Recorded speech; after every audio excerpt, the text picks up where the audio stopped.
Equiduct est un marché boursier réglementé européen destiné aux investisseurs privés. Equiduct permet de tirer parti de la nouvelle concurrence entre les bourses en garantissant aux investisseurs l'exécution de leurs ordres au meilleur prix, toutes plateformes confondues. Bonjour à toutes et à tous et bienvenue dans ce Duplex Bourse du jeudi 21 février 2013. Tout de suite, direction la salle des marchés avec Giovanni Filippo, notre expert de Bourse Direct. Bonjour Giovanni. Bonjour Baptiste. Alors le CAC 40 ouvrait en baisse ce matin dans la continuité de la journée d'hier. Quelle est la tendance à la mi-journée? Elle est plutôt mauvaise pour l'instant. Donc c'est un petit peu la douche froide après les déclarations de la Fed. Ce mouvement de baisse vient principalement des États-Unis. Les explications, on vient de le dire, la baisse de Wall Street. Il y a également l'indicateur de la peur, l'indicateur de volatilité qu'on appelle le VIX, qui a pris 7% hier, donc qui était à des plus bas ces derniers jours. Là-dessus, vous rajoutez les indicateurs d'activité dans le secteur privé en zone euro qui sont encore en contraction. Ça va de mal en pis.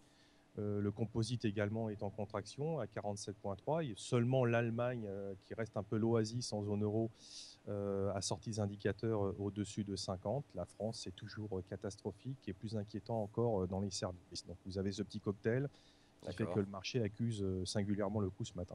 Ok, mais en fait, on est toujours dans la période, on est toujours dans la période de publication des résultats. Aujourd'hui, AXA a annoncé un résultat en repli de 4% à 4,15 milliards d'euros en 2012. Quelles sont les raisons de ce repli? Disons qu'il y a différentes raisons au niveau des assureurs et notamment au niveau d'AXA. Il y a déjà le contexte réglementaire qui est très contraignant et qui s'alourdit. Après, les résultats sont inférieurs aux attentes. On attendait mieux. Certes, AXA continue de faire des efforts en termes d'économie. 200 millions supplémentaires sont prévus dans un programme qui, d'ici 2015, devrait atteindre 1,7 milliard. Le titre ne performe pas depuis le début de l'année, plutôt stationnaire, ayant gagné 42% l'année dernière après le rebond assez important du marché par rapport au plus bas du mois de juin. Le marché avait quand même repris 30%, elle 42%. Voilà, donc les moins, c'est toujours 20% de son chiffre d'affaires qui est réalisé en France, très peu en Asie, 11%. Les plus, on va dire que c'est sa valeur d'actifs qui représente tout de même 37,30 milliards d'euros, ce qui la valoriserait, je dirais, compte tenu de cet actif, à 15,60 €. Ça vaut à l'heure actuelle aux alentours de 13,25 €. Voilà, donc on avait un PER 2012 qui était à 7,3, un PER de 2013 qui est attendu à 6,9. Donc on espère toujours une rentabilité supérieure qui tarde à venir. Voilà, donc on va dire qu'en conclusion, c'est un titre qui est bien payé actuellement compte tenu du contexte et des freins que représente la réglementation qui se durcit pour les assureurs. D'autant plus qu'il ne faut pas oublier, ça on en parle peu, que les catastrophes continuent d'augmenter de par le monde. Donc on va dire que plutôt notre recommandation, c'est plutôt de prendre ces bénéfices sur les niveaux actuels. D'accord. Du côté des constructeurs automobiles français maintenant, PSA et Renault, la production est en chute de 16,4% en 2012. Que peut-on attendre de ces valeurs? Alors 16,4%, mais en France, hein, ce n'est pas au niveau mondial. Hein. Alors bon, on va dire que l'écart continue de se creuser entre Peugeot et Renault. On en a longuement parlé à votre antenne ces dernières semaines. Le modèle de Peugeot, voilà, on sait que malheureusement, ça lui coûte beaucoup aujourd'hui à comparer au modèle de Renault, hein, qui s'est plutôt diversifié hors de France. Voilà, cette chute, c'est quand même une chute au niveau de cet indicateur la plus importante depuis la crise de 2009, parce qu'en 2009, en pleine période de crise, il était ressorti à moins 15,30. Donc c'est inquiétant. Donc les différences sont importantes entre Renault et PSA. Renault, comme je vous l'ai dit, produit plus hors de France. En France, ça représente que 20% par rapport à Peugeot, 38%.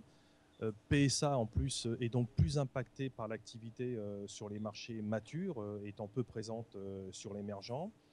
La proportion est quand même assez significative au niveau de la statistique parce que PSA s'est sorti à moins 20,4% alors que Renault est sorti à moins de 10%. Donc là, on voit vraiment l'écart significatif entre les deux constructeurs français. Est-ce que Peugeot ne pâtit pas un peu des mauvaises performances de sa banque d'investissement?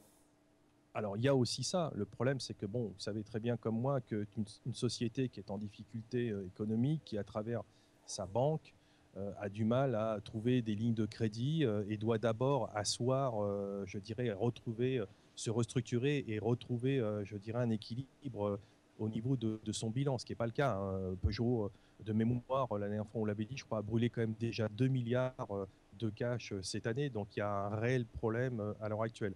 Et une autre différence aussi entre Renault et Peugeot, c'est que Renault n'est pas endetté, alors que Peugeot l'est. Donc ça veut dire que même si Renault a des leviers à travers la possibilité de lever des fonds aujourd'hui, et donc du coup de s'investir, d'accentuer, de renforcer son modèle à l'internalisation, ce qui fait la grosse différence aujourd'hui entre les deux constructeurs. D'accord. Un mot sur les supports et résistances à surveiller aujourd'hui ? Alors, au niveau du marché, donc, on a cassé des supports court terme qu'on avait repassés donc, il y a 2 jours. Donc, gros contre-pied de nouveau. Donc, comme on le disait en amont. Donc, on surveillera à la hausse 3680. C'est un palier en intraday qu'il faudra reprendre un petit peu pour freiner les pressions vendeuses. On est plutôt sur des seuils d'alerte intraday à l'heure actuelle, 3639. Est un palier important. Si on clôture en deçà ce soir, ça ouvrirait la porte à des extensions à la baisse. On pourrait retourner vers la pointe basse de la dernière figure qui se situe à 3601. Et donc derrière, on aurait la possibilité d'aller chercher les niveaux de retracement à moyen terme qui se situent à 3590 et 3580. Et pourquoi pas le gap du 29 novembre, le gap haussier, le pied du gap haussier du 29 novembre qui est resté non comblé à 3519. Donc on vient de l'aborder, on finit avec les marchés américains. Le Wall Street a clôturé en nette baisse. Le Dow Jones concède 0,77%, le Nasdaq moins 1,53%.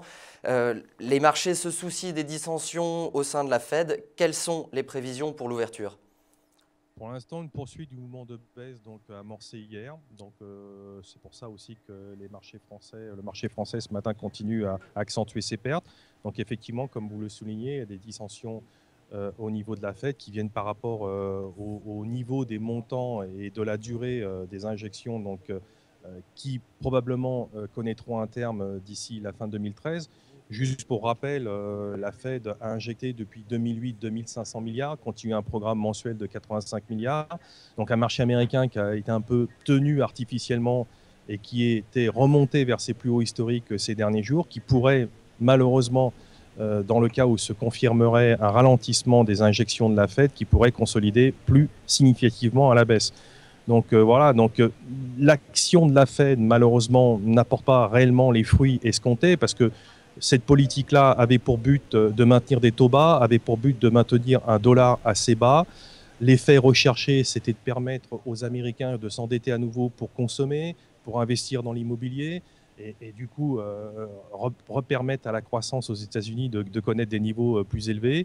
Et si ces injections venaient à s'arrêter, c'est vrai que ça pose de gros problèmes quant aux perspectives au niveau des marchés américains. D'autant plus qu'il ne faut pas oublier qu'à la fin du mois, on a cette fameuse falaise fiscale. Et là, il n'y a toujours pas d'accord qui ont abouti entre démocrates et républicains. Et donc, on n'est pas à l'abri non plus de coupes franches, de coupes directes à partir de la fin du mois. Voilà. Donc tous ces sujets-là, c'est des sujets que l'on connaît bien, mais qui risquent de représenter des tensions importantes sur les marchés à court terme. Très bien. Merci Giovanni pour toutes ces précisions. On se retrouve demain pour un nouveau Duplex Bourse avec nos experts de Direct Bourse. Bonne journée, bon trade. Bonne journée à vous, au revoir. Au revoir. C'est l'heure de Dr Win et Mr Lose. À gauche, c'est Mr Lose. À droite, Dr Win. Leur point commun, investir en bourse. Leur différence, Mr Lose réalise toujours ses transactions sur le marché historique. Dr Win, il sait qu'être un winner, ça se joue dès l'exécution de ses ordres. Il utilise donc Equiduct. Aujourd'hui, nos deux investisseurs ont décidé d'acheter le même titre. Et c'est la lose pour Mr Lose. Pas de chance, il y avait un meilleur prix ailleurs. C'est tout l'inverse. Pour Dr Win, son ordre est exécuté à un meilleur cours que sur le marché historique. Dès l'exécution, il fait une meilleure opération. Vous l'aurez compris, optimiser ses gains en bourse, ça commence dès l'exécution. Equiduct, la bourse des particuliers pour une meilleure exécution.